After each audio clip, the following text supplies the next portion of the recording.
Assalamualaikum warahmatullahi wabarakatuh. Kembali lagi di Tridaya Online dengan Teteh, Teh Azizah. Nah, kali ini kita akan membahas tentang unsur, senyawa, dan campuran.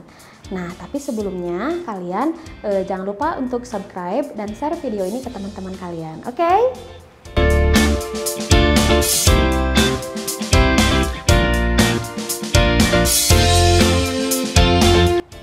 Nah, tapi sebelumnya Teteh akan bahas dulu tentang materi. Kalian tahu nggak materi itu apa? Nah, ada yang bilang materi itu uang, bukan ya. Materi di sini adalah segala sesuatu yang menempati ruang dan memiliki massa. Nah, materi itu sendiri nanti dibedakan menjadi zat tunggal dan campuran. Nah, zat tunggal nanti akan terbagi menjadi unsur dan senyawa, sedangkan campuran itu ada dua jenis, ada homogen dan heterogen, dan satu lagi ada koloid. Oke. Nah, apa yang kalian amati dari gambar di samping? Nah, itu ada puncak Monas ya. Kira-kira puncak Monas itu terbuat dari apa sih? Nah, ternyata puncak Monas itu dia terbuat dari emas. Nah, emas itu tergolong dari apa?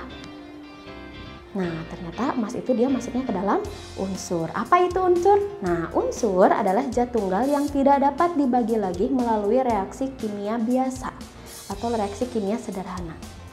Nah, unsur ini sendiri ada tiga jenis. Pertama ada unsur logam, dua unsur non-logam, yang tiganya adalah semilogam atau metaloid. Kita bahas satu-satu ya. Yang pertama ada unsur logam. Unsur logam ini memiliki sifat mengkilap, terus penghantar panas dan listrik yang baik atau bersifat konduktor. Nah, titik leleh dan titik didihnya itu tinggi. Yang ketiganya berwujud padat pada suhu dan tekanan normal. Selanjutnya keras kecuali natrium dan kalium, lalu dapat meregang ketika ditarik. Nah, itu adalah sifat-sifat logam. Contohnya apa? Pertama ada aluminium, ada barium, ada besi, ada emas, ada kalium, kalsium, kromium, mangan, magnesium, natrium, dan nikel. Nah, ini termasuk ke dalam contoh-contoh logam. Nah, selanjutnya kita ke non-logam ya. Non-logam ini kebalikan dari logam ciri-cirinya. Berarti non-logam itu memiliki sifat tidak mengkilat. Terus tidak dapat menghantarkan panas dan listrik atau namanya isolator. Nah, dia memiliki titik didih dan titik leleh yang rendah. Nah, biasanya rapuh sifatnya, terus berupa padatan, cair, dan gas pada suhu ruangan. Nah, contohnya misalkan ada karbon, bromin, dan hidrogen. Nah, ini adalah contoh-contoh lainnya seperti belerang, fluorin, fosfor, helium, hidrogen, karbon, klorin ya. Nah, dan yang lain-lainnya. Oke, selanjutnya kita ke metaloid. Nah, metaloid itu apa? Nah, metaloid itu dia memiliki sifat seperti logam dan non-logam. Jadi perpaduan keduanya. Nah, bentuknya seperti logam tetapi agak gelap.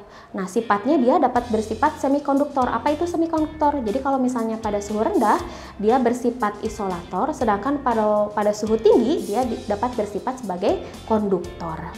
Nah, contohnya apa? Contohnya adalah boron, silikon, germanium, arsen, antimon, tellurium, dan polonium. Jadi kalau misalnya dalam sistem periodik unsur nih, adik-adik bisa lihat ya, kalau misalnya yang ada di sebelah kiri yang warna biru itu adalah unsur-unsur logam, sedangkan ada yang paling ujung kanan yang warnanya kuning itu adalah unsur-unsur non-logam, sedangkan di tengahnya yang diagonal, nah itu adalah semilogam. Jadi antara logam dan non-logam itu dipisahkan oleh semilogam. Oke. Nah, selanjutnya kita ke penulisan lambang unsur. Lambang unsur ini dia di ilmuannya bernama Jacob Berzelius ya. Nah, penulisannya itu dilambangkan dengan satu huruf, yaitu huruf kapital di awal. Nah, apabila ada unsur yang mempunyai huruf awal yang sama, maka penulisan lambang unsur dibedakan dengan menambahkan satu huruf berikutnya. Nah, misalkan seperti ini. Nah, di sini kita lihat ada hidrogen dan helium.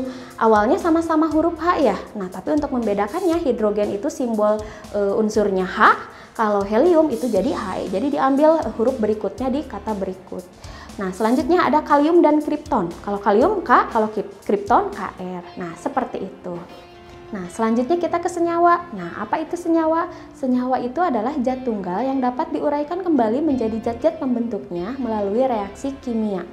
Nah, contohnya misalkan H2O. Adik-adik coba perhatikan H2O ya. H2O ini dia terdiri dari 2 atom hidrogen dan 1 atom oksigen. Oke.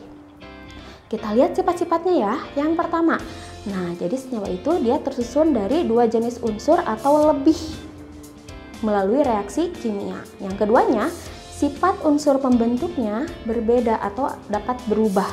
Jadi ketika dia membentuk jadi senyawa, maka unsur-unsur pembentuknya itu sudah tidak terlihat lagi sifat-sifatnya.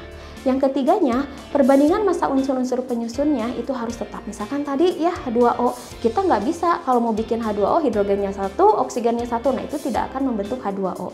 Jadi kalau mau bikin H2O, hidrogennya harus 2, oksigennya 1. Oke, kita lihat contoh senyawanya. Misalkan yang pertama air ya, tadi udah ya. Air itu rumus kimianya H2O, berarti air terdiri dari 2 atom hidrogen dan 1 atom oksigen. Selanjutnya ada gula pasir. Gula pasir ini memiliki rumus kimia C12H22O11. Nah, berarti gula pasir ini terdiri dari 12 atom karbon, 22 atom hidrogen, dan 11 atom oksigen. Nah, lalu ada garam dapur. Garam dapur itu NaCl, berarti 1 atom natrium, 1 atom klorin. Lalu ada asam cuka. Nah, ini asam cuka itu rumus kimianya CH3COH. Bagaimana cara ngitungnya? Ya gampang, tinggal dihitung aja ya. Karbonnya ada berapa? Coba lihat. Karbonnya berarti ada 2. Hidrogennya ada berapa? Hidrogennya ada 4. Oksigennya ada berapa? Betul, oksigennya ada 2. Nah, seperti itu. Nah, sekarang adik-adik coba di rumah ya. Nih, Teteh punya tugas sebagai berikut. Nah, coba kalian tuliskan ya. Bisa kalian tuliskan di kolom komentar ya. Ada berapa jumlah atom dari senyawa-senyawa berikut. Selamat mencoba. Oke, kita lanjut ya. Selanjutnya ada tata nama senyawa. Bagaimana sih kita memberi nama suatu senyawa? Nah, ini ada beberapa kaidah ya. Yang pertama, kalau misalnya senyawa tersebut terdiri dari logam dan non-logam, maka tata namanya nama logam ditambah non-logam ditambah ida. Misalkan NaCl, maka nama senyawanya adalah natrium klorida. Jadi ditambahkan akhiran ida di belakangnya. Yang kedua, ada non-logam dengan non-logam. Nah, kalau non-logam dengan non-logam ini tinggal ditambahkan apa? Jumlah atomnya. Nah, misalnya apa? Misalkan CO2, berarti terdiri dari karbon dan oksigen ya. Nah, tapi oksigennya kan ada 2, tinggal ditambahkan kata di depannya. Jadi, karbon dioksida. Nah, selanjutnya kalau misalnya dia termasuk senyawa asam. Nah, kalau senyawa asam tinggal asam ditambah nama ion ditambah ida. Misalkan Hi, maka namanya jadi asam iodida. Nah, selanjutnya kalau senyawa basa berarti nama ion ditambah hidroksida di belakangnya. Jadi kalau asam di depan, kalau basa di belakang ya. Contohnya KOH atau kalium hidroksida. Nah, coba adik-adik bisa coba ya menentukan nama senyawa berikut berdasarkan kaidah-kaidah yang Teteh tadi sebutkan. Oke, kita lanjut ya. Selanjutnya ada yang namanya campuran. Nih, kita lihat nih ya, ada berbagai jenis minuman. Apa yang kalian amati? Nah, ternyata kalau misalnya kita lihat, itu merupakan campuran. Campuran itu apa sih? Nah, campuran ini dia terdiri dari 2 atau lebih senyawa pembentuknya. Biasanya campuran ini terbentuk melalui reaksi fisika ya. Gitu. Berikut ciri-ciri dari campuran ya. Yang pertama, tersusun dari 2 jenis zat atau lebih yang terbentuk melalui reaksi fisika. Jadi cukup diaduk aja ya kalau reaksi fisika. Lalu sifat unsur pembentuknya itu tidak berubah. Nah, Teteh kasih contoh ya. Misalkan air kopi. Air kopi itu terdiri dari apa? Air, gula, dan kopi. Nah, dalam air kopi walaupun gulanya sudah larut tapi kita masih bisa merasakan manisnya gula ya. Selanjutnya, perbandingan massa-massa unsur pembentuknya itu bebas. Jadi kalau misalnya mau bikin air kopi, bebas ya. Mau kopinya 2 sendok, 3 sendok, tidak ada aturan yang mengikatnya ya. Oke, kita lanjut ke jenis-jenis campuran. Jenis-jenis campuran itu ada 3. Yang pertama ada campuran homogen atau dikenal dengan larutan. Yang kedua ada koloid. Yang ketiga ada campuran heterogen atau suspensi.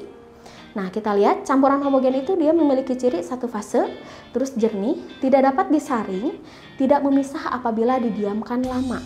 Nah, contohnya misalkan apa? Air dan gula. Kalau misalnya didiamkan itu tidak akan memisah. Terus sirup dan udara. Udara itu merupakan campuran ya, campuran dari berbagai jenis gas. Ada hidrogen, benar nggak? Ada H2O, ada oksigen, ada CO2. Nah, selanjutnya ada koloid. Nah, koloid ini dia cirinya 2 fase, tidak jernih, terus dapat disaring kecuali dengan tidak dapat disaring kecuali dengan penyaring ultra. Jadi diameternya sangat kecil sekali penyaringnya. Nah, terus dia juga tidak dapat memisah apabila didiamkan. Contohnya apa yang termasuk koloid? Misalnya agar-agar, santan, dan susu ya. Nah, yang ketiga ada yang namanya campuran heterogen. Campuran heterogen ini terdiri dari 2 fase, tidak jernih, tidak dapat disaring ya. Kalau misalnya campuran heterogen, jadi dia bisa dipisahkan gitu, misalkan dengan teknik filtrasi. Nah, Am. Oke, Selanjutnya, yang ketiga, ada yang namanya campuran heterogen. Campuran heterogen ini dia memiliki ciri dua fase, tidak jernih, dapat disaring. Nah, dia dapat bermisah gitu ya si campurannya apabila didiamkan. Contohnya misalkan antara air dan kopi. Nah, kalau misalnya didiamkan nanti akan terbentuk endapan. Misalkan air dan pasir. Nah, itu juga sama ya.